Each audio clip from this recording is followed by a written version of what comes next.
어둠과 빛이라는 제목으로 함께 말씀을 나누겠습니다. 여러분, 빛이 없는 캄캄한 곳에 오랫동안 머물러 계셔 본 적 있으십니까? 빛이 전혀 없는 곳에 있으면 동공이 최대한 열리고 어둠에 익숙해지죠. 그러다가 갑자기 라이트를 눈에 팍 비추면 순간적으로 눈이 엄청 시리고 고통스럽습니다. 그리고 본능적으로 눈을 확 감고 그 빛을 피하게 되죠. 어둠 속에서는요, 내 상태를 전혀 볼 수 없습니다. 옷차림이 어떤지, 어디에 상처가 났는지, 나의 몰골은 어떤지 전혀 보이지 않죠. 성 어거스틴은 인간은 진리가 자신을 밝히 드러내는 것을 두려워하며 오히려 빛을 미워한다라고 말했습니다. 오늘 본문 말씀을 보면은요, 과거 우리 존재가 이랬다라고 말씀하시는 거예요. 과거 예수 믿기 전에 우리는 어둠이었다라고 말씀하십니다. 8절을 보면 너희가 전에는 어둠이더니, 과거 우리는 캄캄한 어둠 속을 헤매는 사람이 아니라 우리 자신이 주변을 시커멓게 오염시키는 어둠 그 자체였다라는 뜻입니다. 어둠 속에 있는 것과 그 어둠 자체가 되었다라는 말은 전혀 다르지요. 어둠 속에 있다라는 건 환경이 어두울 뿐 빛이 비추면 언제든 밝아질 수 있습니다. 사람으로 치면 빛만 있으면 언제든지 선해질 수 있다라는 뜻입니다. 반면에 어둠 그 자체라는 건 마치 필라멘트가 끊어진 전구와도 같습니다. 아무리 전기를 꽂아도 빛을 내지 못해요. 환한 대낮에 가져다 놔도 끊어진 전구는 빛을 내지 못합니다. 성경이 과거 우리가 어둠이었다라고 정의를 하는 것은 마치 이런 필라멘트가 끊어진 전구와 같다라는 거예요. 어떤 방법을 써도 빛을 내지 못하는 존재. 인간 내면에 있는 그 어둠이 블랙홀이 되어서 그냥 빛을 다 삼켜버리는 겁니다. 그로 인해서 내 영혼도 어둡게 만들고 내 인생도 어둡게 만들고 내 주위의 사람들도 어둡게 만드는 어둠 그 자체였다라는 뜻입니다. 어둠 그 자체였다라는 것을 우리가 성경적으로 표현하면 이런 의미가 있습니다. 첫 번째로는 하나님과 완전히 단절된 존재였다. 다시 한번, 우리가 과거에 어둠이었다라는 건 성경적으로 하나님과 완전히 단절된 존재였다라는 뜻입니다. 요한일서 1장 5절을 한번 보자. 우리가 그에게서 듣고 너희에게 전하는 소식은 이것이니 곧 하나님은 빛이시라 그에게는 어둠이 조금도 없으시다는 것이니라. 하나님은 생명의 근원이시죠. 그래서 하나님을 빛이라고 부릅니다. 그 하나님과 완전히 단절되고 끊어진 상태를 성경이 뭐라고 부르냐면 죽음이라고 불러요. 뭐라고 부른다고요? 죽음. 하나님과의 완전히 관계가 단절된 것을 죽음이라고 부르는데 그 죽음이 바로 어둠입니다. 그러니까 과거에 우리가 어둠이었다라는 것은 하나님과 단절되어서 우리는 영원히 죽을 수밖에 없는 존재였다. 그렇게 말씀하시는 거죠.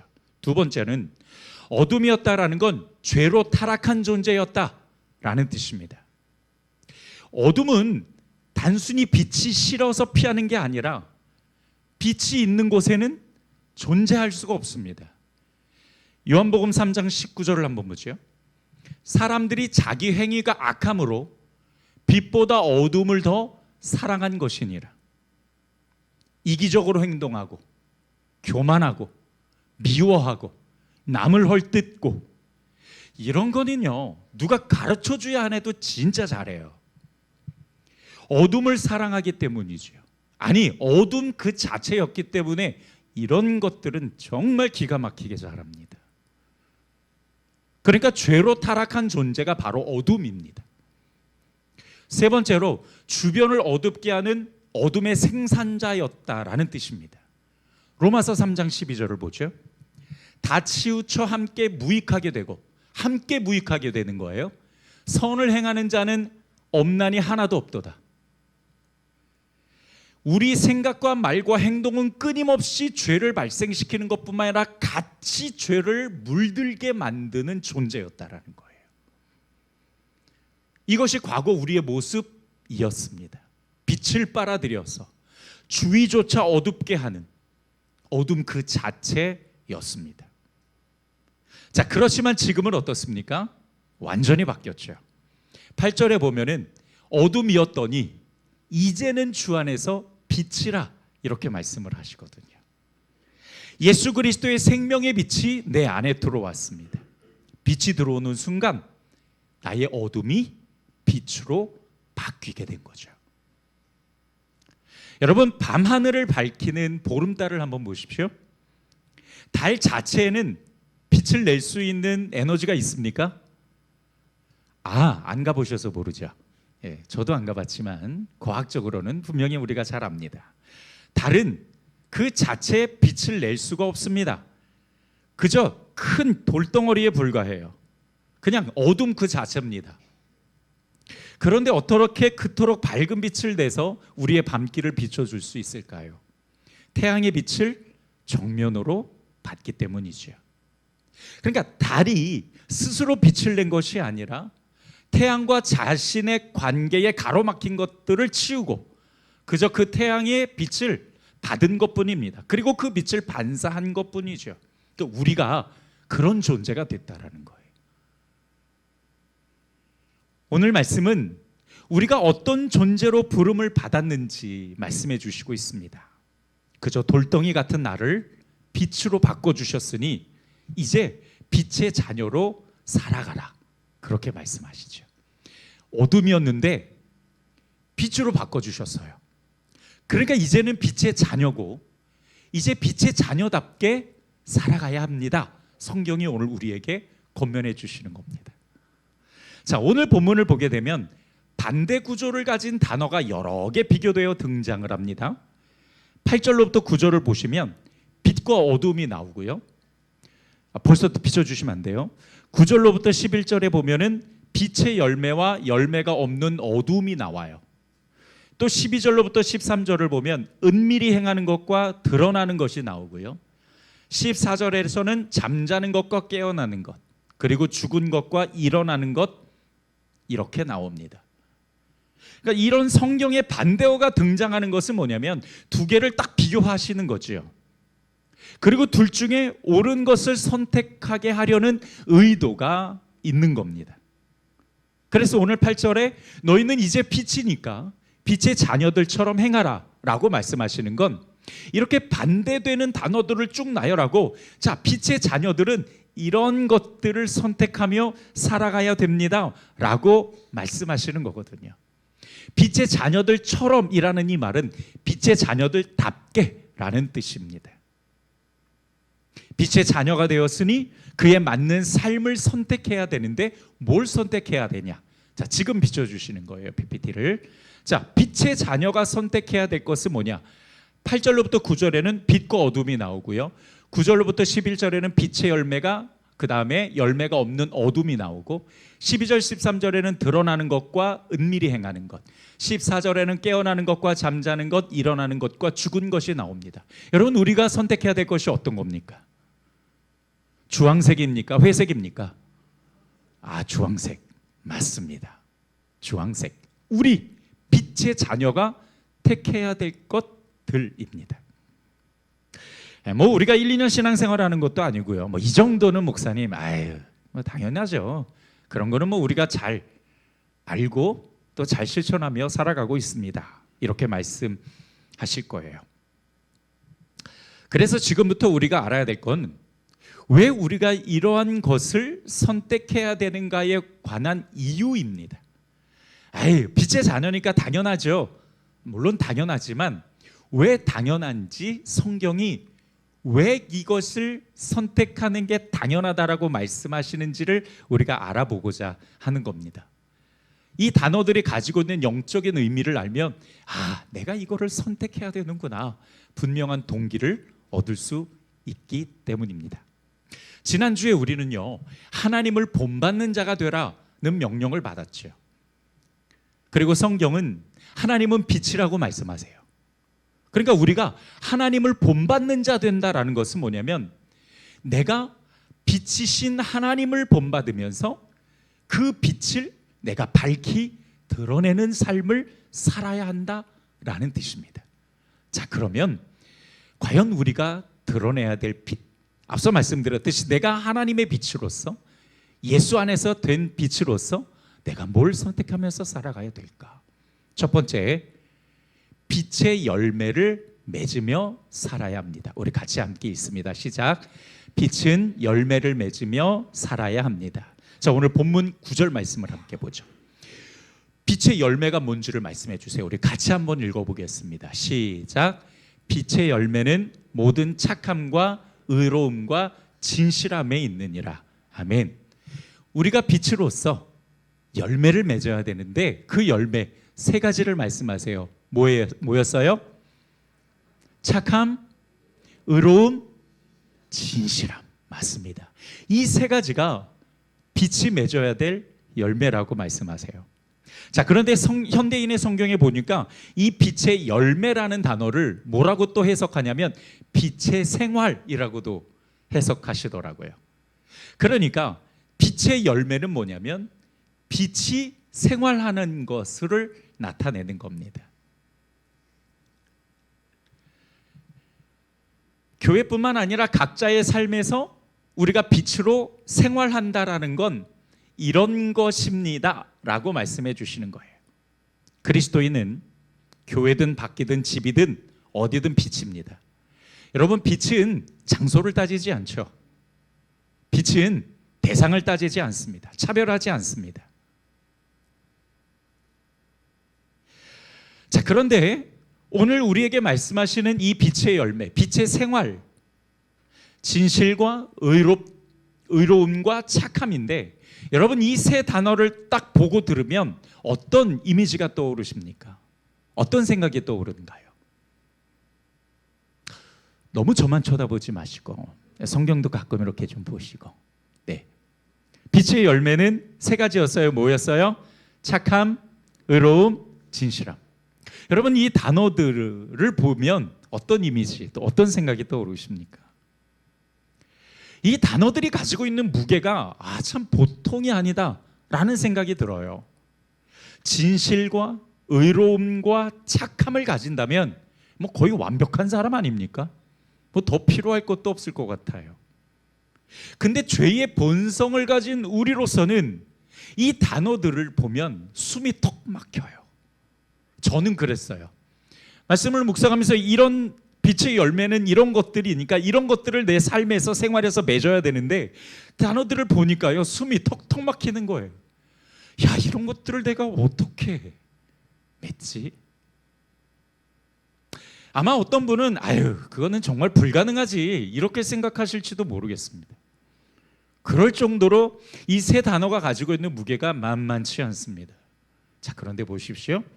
오늘 말씀에 빛의 열매라고 말씀하시잖아요. 왜 열매라는 단어를 쓰셨을까요? 뭐 빛의 의무, 빛이 해야 될 노력, 빛이 도전해야 될 노동, 뭐 이렇게 이야기할 수도 있잖아요. 근데 그렇게 말하지 않고 열매라고 말씀을 하시거든요. 여러분, 나무에 붙어 있는 가지는요, 열매를 맺기 위해 뼈를 깎는 고통을 감수하지 않습니다. 열매를 맺기 위해 뭔가 열심히 하냐? 그렇지 않습니다. 그냥 대신 나무에 꼭 붙어 있습니다. 목사님, 광합성 작용을 하는데 그 정도는 해야죠, 살려면. 마찬가지로 이 단어들은 우리가 이를 악물고 쟁취해야 될 율법이 아니라 빛, 빛 되신 예수 그리스도 안에 머물러 있을 때에, 그러니까 우리가 예수라는 나무에 꼭 하고 붙어 있을 때에 자연스럽게 발생하는 모습인 거예요. 이 단어들이 무겁게 느껴진다면 그거는 세상의 도덕이나 윤리로 오해하기 때문일 것입니다. 그러니까 여러분, 이 단어들을 너무 무겁게 듣지 마십시오. 빛 대신 예수 안에 있으면, 우리가 예수님께 꼭 붙어 있으면 자연스럽게 발현되는 열매이니까, 내 생활에 이런 열매들이 자연스럽게 나타나겠구나라는 기대하는 마음으로 들으시면 좋겠습니다. 첫 번째로 진실함은, 진실함, 그죠? 세 단어, 세 열매 중에서 이제 첫 번째 우리가 한번 알아볼게요. 진실함은 진리라는 말과 같은 뜻이에요. 이 진리가 어떤 건지 우리는 너무 잘 알죠? 진리가 뭐예요? 하나님의 말씀, 그렇죠? 하나님의 말씀을 우리가 진리라고 이야기해요. 그래서 이 진실함을 갖는다 라는 뜻은 뭐냐면, 하나님의 말씀을 붙들고 사는 사람에게 나타나는 자연스러운 현상. 그러니까 내가 하나님의 예수 그리스도께 꼭 붙어 있다라는 것은 내가 예수님의 말씀을 꼭 붙잡는 것이고, 예수님의 말씀을 꼭 붙잡고 살아가면 진실함이 드러나게 된다라는 거죠. 진실함이 빛의 열매인 것은, 빛은 곧 하나님이시고 그리고 그 하나님은 곧 말씀이기 때문이죠. 여러분, 요한복음 1장 1절 아시죠? 태초에 말씀이 계시니라, 그 말씀은 곧 말씀이 곧 하나님이시라고 우리에게 정의를 내려주세요. 그러니까 우리가 그 진리, 말씀을 바라보고 지키며 살아갈 때에 우리에게 진실함이 드러납니다. 두 번째로 빛의 열매는 의로움입니다. 이 의로움이라는 건 무슨 뜻이냐면 죄가 없는 완전한 상태를 뜻해요.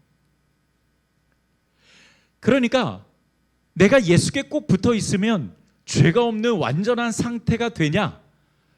근데 가만히 생각해 보면 또 우리는 늘 죄를 짓거든요. 이거는 또 어떻게 생각해야 될까요? 근데 여러분, 이 의로움이라는 것을 내가 자격으로 받았다라고 한다면 우리가 고민을 해야 되는데, 그렇지 않아요.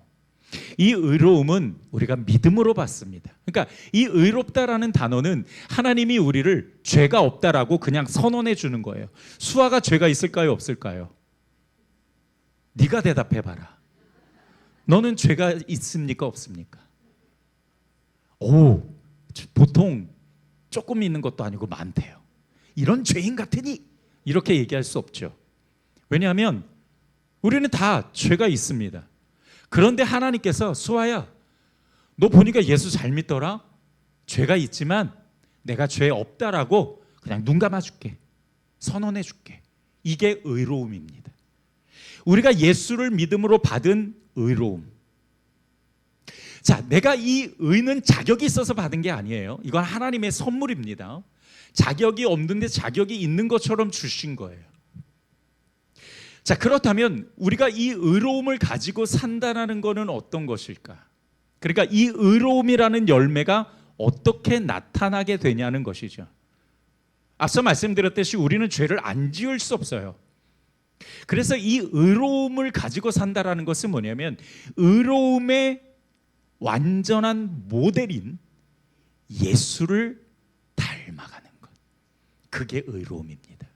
여러분, 죄가 없는 완벽한 상태가 되면 우리가 예수같이 됩니다. 근데 아직은 우리가 죄가 많잖아요. 그러니까 그 죄를 우리가 버려가면서 예수를 닮아가는 것. 여러분, 회개라는 것이 뭐예요? 죄의 상태에서 죄가 없는 상태로 옮겨가는 것을 회개라고 이야기하죠. 고치고 고치는 것이 회개입니다. 죄로 인해 깨어진 하나님의 형상을 계속 고쳐가다 보면 누구랑 비슷해지냐? 예수랑 비슷해지고 하나님의 본을 받게 되는 거거든요. 그래서 우리에게 의로움이라는 것은 뭐냐면 예수를 닮아가는 것을 이야기합니다. 빛의 열매 세 번째, 착함입니다. 여기서 착함이라는 것은요, 세상에 이용당해도 가만히 있는 그런 순둥이를 이야기하는 것이 아니에요. 성경이 말하는 착함은요, 친절함이나 혹은 선행 같은 걸 이야기합니다. 좀 더 이해하기 편하게 표현하면은 타인을 위해 기꺼이 내가 내어주는 것. 따라서 합시다. 타인을 위해 기꺼이 내어주는 것. 그게 뭐라고요? 착함. 그러니까 내가 세상에서 착하게 산다라는 건 세상이 나를 사기쳐도 순둥순둥하게 살아가는 게 아니라 내가 타인을 위해서 내 것을 내어주는 거예요. 기꺼이. 그게 시간일 수도 있고요, 재정적인 도움일 수도 있고요, 감정일 수도 있고 지식일 수도 있고 같이 걸어가주는 동행일 수도 있죠. 그리스도인은 어둠에서 빛으로 바뀐 사람입니다. 하지만 또 여전히 죄의 속성과 쓴뿌리가 내 안에서 나를 괴롭혀요. 그러다 보니까 본능적으로 자꾸 이기적인 생각을 하고 이기적인 행동을 하려고 하거든요. 근데 그것을 의지적으로 우리가 다른 사람을 돕는 걸로, 다른 사람에게 내 거를 기꺼이 내어주는 착함으로 우리가 살아가야 됩니다. 그런 적극적인 선한 행동이 있어야 우리 안에 있는 이 착함의 열매가 나타나게 되는 것이죠. 이거는 참 우리에게 귀한 큰 도전이기도 합니다. 내 것을 기꺼이 내어주어야 되는 거니까. 선은 악의 반대죠. 그러니까 그리스도인은 뭘 하든 간에 악의 편에 서는 것이 아니라 선의 편에 서야 합니다. 그것이 바로 빛의 열매, 빛의 생활입니다. 빛의 생활로 이런 빛의 열매를 맺을 수 있는 성도들이 되기를 주님의 이름으로 축복합니다. 두 번째, 그리스도인은요, 어둠을 밝히 드러내야 됩니다. 그러니까 우리가 빛이잖아요. 어둠에서 빛이 되었고 빛의 자녀로서 해야 될 두 번째는 어두움을 자꾸 드러내는 거예요. 자, 11절 말씀 우리 여러분만 한번 읽어보겠습니다. 시작.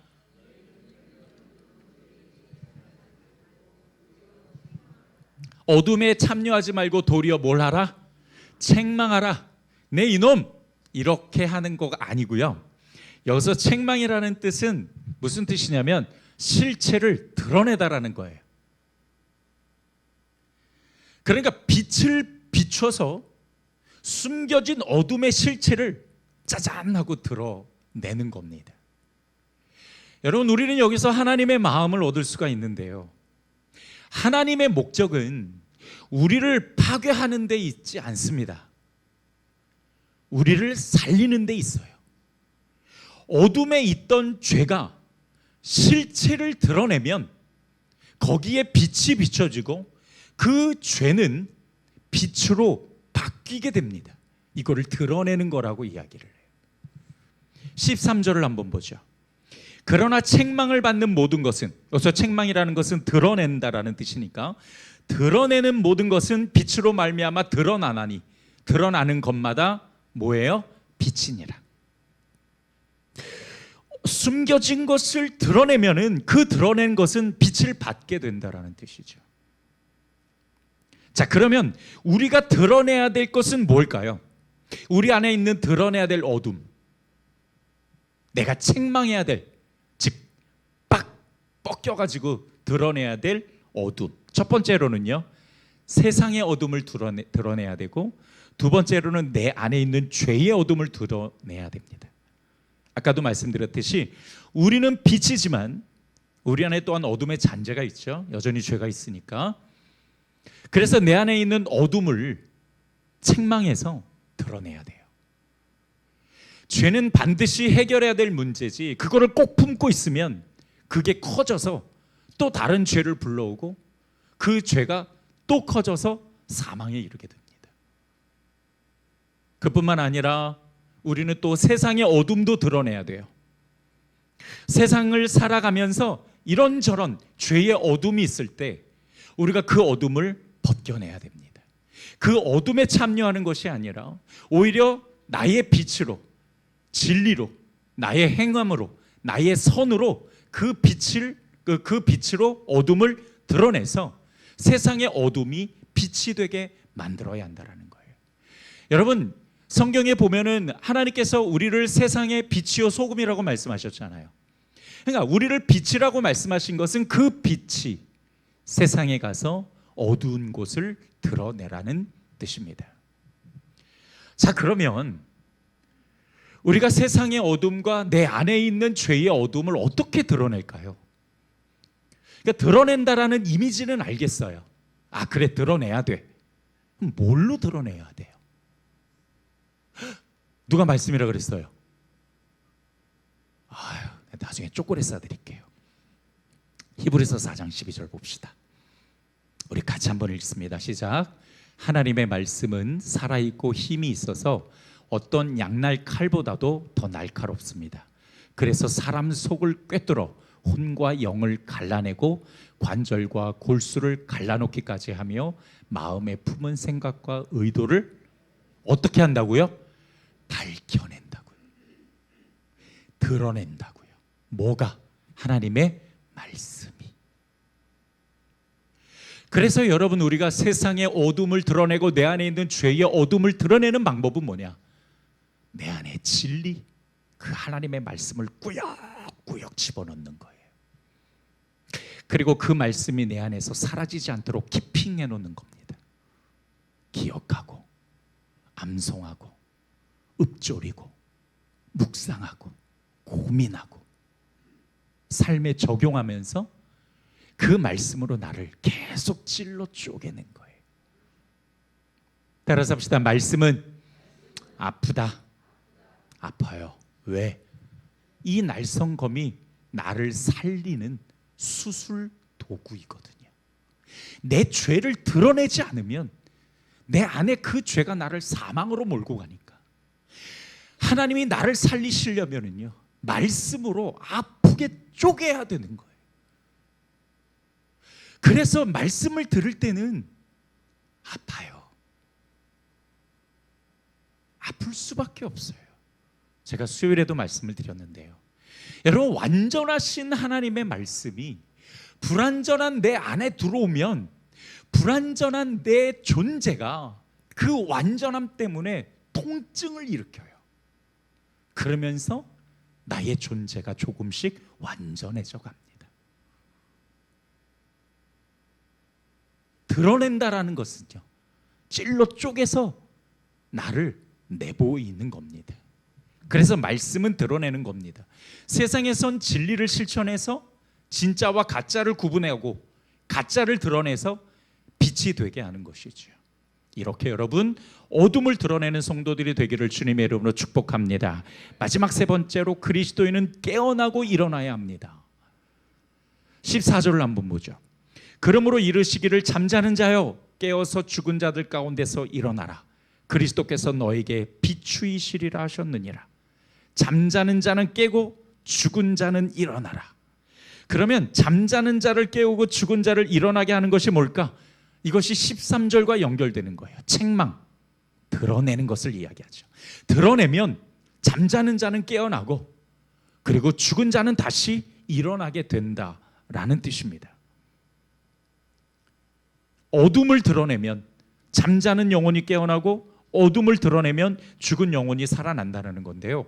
근데 저는 이 말씀을 묵상하면서 또 하나 하나님이 주시는 은혜가 있더라고요. 그것이 뭐냐면, 우리가 과연 뭘로 책망을 할 것인가, 우리가 뭘로 드러낼 것인가 하는 겁니다. 조금 전에 우리가 뭘로 드러내야 된다 그랬어요? 말씀. 근데 말씀만 있는 게 아니에요. 또 뭐가 있냐면 기도가 있습니다. 누가복음 21장 36절을 보면 이렇게 말씀하세요. 따라서 합시다. 기도하면서 늘 깨어 있으라. 누가복음 21장 36절 말씀입니다. 내가 깨어 있는 방법은 뭐냐? 뭐 하는 거예요? 기도하는 거예요. 오늘 여러분 잘 오셨어요. 우리 옆에 계신 분에게 끝내주게 잘 오셨습니다. 딱 한 명씩만 하시는 거예요. 한 명만 더 합시다. 네. 왠지 끝내주기 때문에 잘 안 하시는 것 같아요. 네. 네. 자, 우리 다시 한번 인사 안 하신 분에 잘 오셨습니다. 잘 오셨습니다. 네. 괜한 거 시켜가지고, 그죠? 네. 그런 거 하지 말아야지. 그래서 여러분, 말씀과 기도가 우리의 영혼을 깨우고 살리는 줄 믿으시기 바랍니다. 말씀을 정리하겠습니다. 우리는 빛의 자녀입니다. 그리고 예수님은 빛의 자녀답게 살아야 합니다. 이렇게 권면하시면서 빛의 자녀로 살아가는 사람이 뭘 택하면서 살아야 될까? 이 목록을 우리에게 쭉 주셨어요. 그래서 착함과 의로움과 진실함, 그리고 어둠을 드러내서 빛으로 바꾸고 말씀과 기도로 깨어서 일어나 세상과 가정과 교회를 빛으로 환히 비칠 수 있는 우리 귀한 순복음 새한교회 성도들이 되기를 주님의 이름으로 축복합니다. 기도합니다. 좋으신 아버지 하나님, 오늘 말씀을 통해서 빛의 자녀로 살아간다라는 것이 어떤 것인지, 내가 정말 예수께 꼭 붙어 있어서 우리가 빛의 자녀가 맺어야 될 귀한 열매들을 맺으며 우리가 하나님을 기쁘게 하는, 그렇게 예수를 본받고 또 우리가 예수를 닮아가는 성도들이 되게 하여 주시옵소서. 감사드리고 예수님의 이름으로 축복하오며 기도드렸습니다. 아멘.